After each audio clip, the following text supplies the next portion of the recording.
Граѓаните на општина Кочани синоќа масовно излегоа на протест против тиранската платформа на албанските партии со која се бара воведување двојазичност на целата територија на државата и промена на нејзиниот унитарен карактер во бинационален.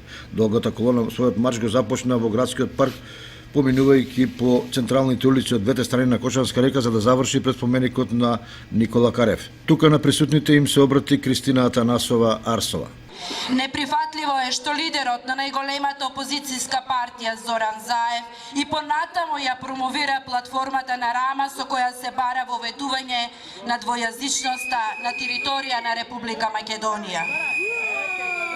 Се разговара за промена на знаме, химна, грб, воведување на двојазични банкноти и униформи на армијата и полицијата, како и декларација за осуда на геноцид на партизаните кои ја изградија Асномска Македонија, нашите соседи, србите и бугарите, воведување на казни за непримена на албанскиот јазик и ред други противуставни елементи кои водат кон разградување на граѓанското ткиво на Република Македонија.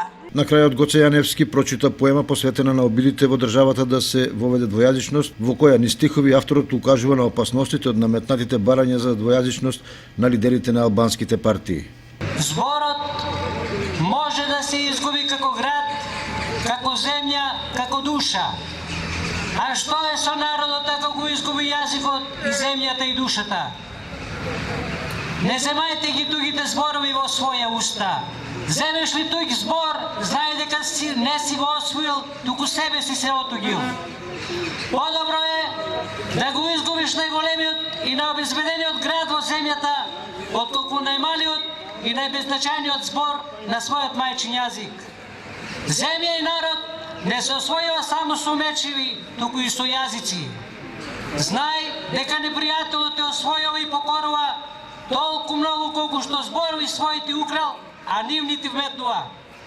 Два народи, мило мое, можат да се тепаат и да се мират, а два јазика никогаш не можат да се смират. Поддршката на иницијативата за заедничка Македонија ќе продолжи се додека не биде отфрлена албанската платформа. Кочанчани сметаат дека единствено решение за кризата се нови парламентарни избори, на кои граѓаните ќе кажат кого и зашто поддржуваат.